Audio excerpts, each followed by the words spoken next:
in the state it is. Wait a minute, there is that Eden Project.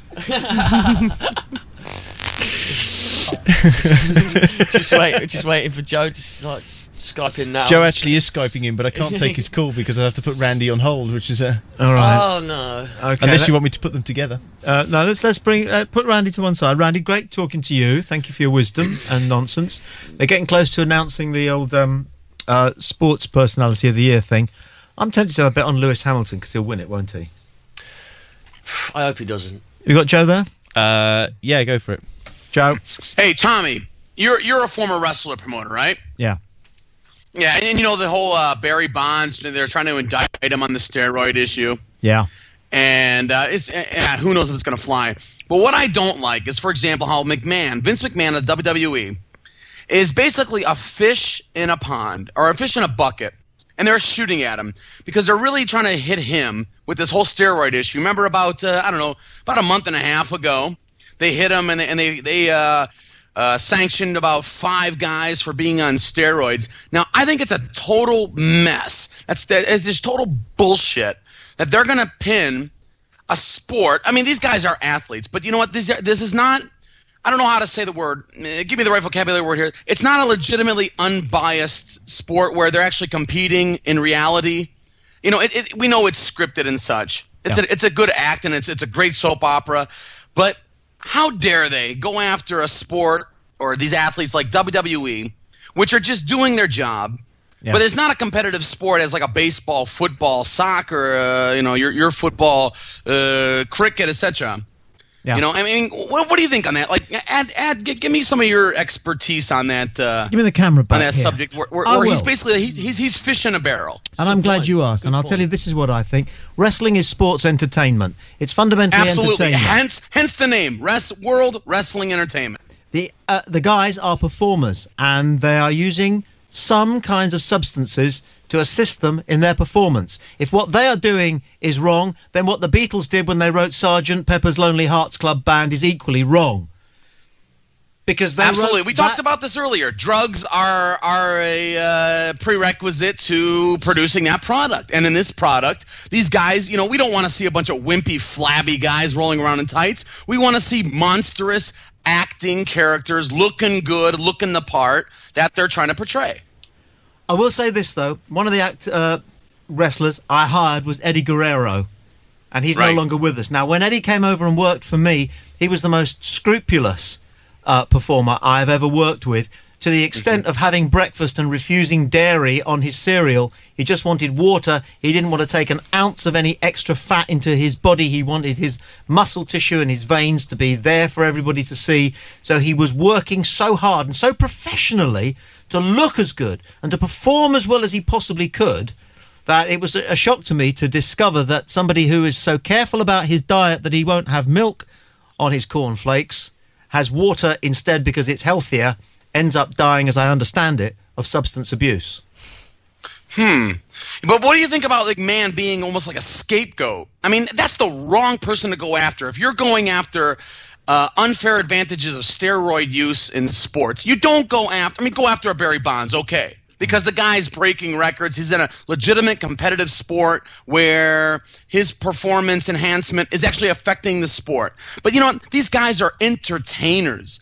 You know, it does not matter if they're pumping roids, if they're blowing themselves up with air to make their muscles look big. I really don't care. I want to see a buff dude. I want to see that steroid-enhanced gorilla because that's part of the act. Just like when we go see George Clooney, who went on a Hollywood diet to trim down 20 pounds and to get a rippled stomach to look good for the particular part. Or if Tom Hanks starves himself for 7 months to look skinny for that Castaway movie. You know, what's the difference? And why are we going after somebody like McMahon, for example? And McMahon's making great PR out of it, Joe, because that's what he always does. He's the greatest circus showman since P.J. Barnum, is he not? You know, that's a good way to put it. He is a circus showman, and he's producing exactly what the people want. Because we know in sports, if the people don't like it, they protest it, they boycott it, or they even make demands. But these people want more. It's wrestling entertainment. It's not true competitive sport as we know it. Great call, Joe. We'll talk about WWE and the whole wrestling thing maybe next time. Thank you, mate. Thanks, my man. Very interesting. He knows his onions. That I never even thought about that before, and I'm in complete agreement with you. He knows his onions, does Joe? Yeah, interesting, isn't it? Now, what are we going to do? We got the Sports Personality of the Year thing is announcing. Is that Alan online? Whatever it is. Hello. Oh, fuck that up, Sam. Yeah, hello, all right.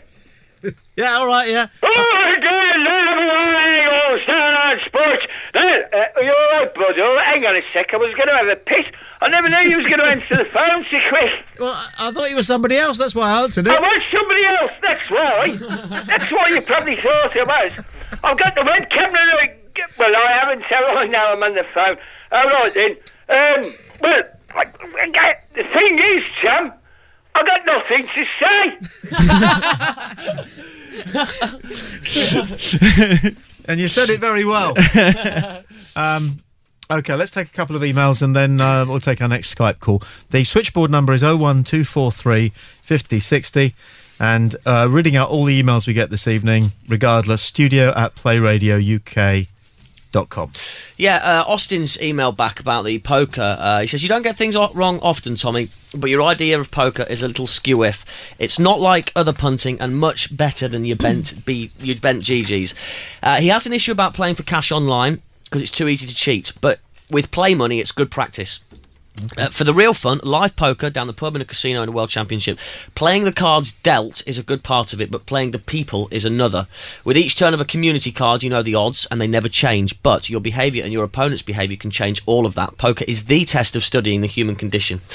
And he says he'll get a Skype phone for next week, and he'll have a chat with you about it. Sounds good. Thank you for that, Austin. Shall I carry on? Yeah. Got some more. John James says, with Richard Dawkins in the news again this week, making loads of money off the back of religion, he has this to say. Richard Dawkins has a problem with religion because it's not true. He doesn't care how much benefit it brings to society because if it's a lie, why live a lie? I believe you are married, Mr. Dawkins, so how does the idea of marriage tie in with your atheism? If religion is a lie, then doesn't evolution say that male nature is to seek the widest possible distribution of the gene pool? Monogamy is a lie. It's not natural to be monogamous. How many other lies does Mr. Dawkins like to live with? Great show. Interesting. Okay. Alison, you quite like Jesus, don't you? Yeah. Yeah. What did you think about this guy Dawkins? I've then, not. saying Well, this is the God delusion. Yeah. I've not read it. There's no God, and there's. Well, it's up to him. Jesus was a juggler, you know. Kind of thing. Well, I think we should name a teddy bear Jesus. Yeah. But Christians wouldn't care. No. They'd appreciate the fact that you named it Jesus. Absolutely, could be quite flattered. Yeah, obviously depending on what bear it was. That's fairly recently, though, because Torquemada took things quite seriously on behalf of Jesus, so it's only in recent times that Christians have been fairly laid back. It's irrelevant, but at 9 minutes, I'm just conscious that the Sports Personality of the Year has probably been announced, and Alan Caddick has gone quietness. Is he all right? We have a Skype call with Christopher and Alan. Oh, okay. Just because I clicked the wrong button and they all ended up in the conference. So. All right, guys. Well, you can sort it out amongst yourselves. Hello, Alan, again, and hello, Christopher. All right, we're just about to announce it. We've got Chewbacca on at the moment. Silver Chewbacca? Suit. Here we look at the top 10 contenders now. Joe Kazagi, Ricky Hamilton, Lewis Hamilton, Rick Aaron, and we're just waiting for the top 10 contenders. Can't keep up with all of them. Look at them individually. Joe Kazagi, super middleweight champion. Lewis Hamilton, who had the debut rookie year in Formula 1. Ricky the Hitman Hatton, who lost last night in Las Vegas. Andy Murray, out with Dave Remus, bounced back to be in round 11. Christian Uruguay, the rider suspended with 400 minutes. Paula Radcliffe, who won the New York Marathon after giving birth. Jason Robertson, England rugby player from the World Cup side. Golfer Justin Rhodes, won the Order of Merit. James Toseland, who won the Superbikes, and the left foot of Johnny Wilkinson. Those are the top 10 contenders. And of course, with the tradition of it, we will announce the results in reverse order. Yeah. We've got that Croatian man again, Adrian Childs. Just cancel. Okay. Oh, before we give the result, we've got Trilly Come Dancing on now.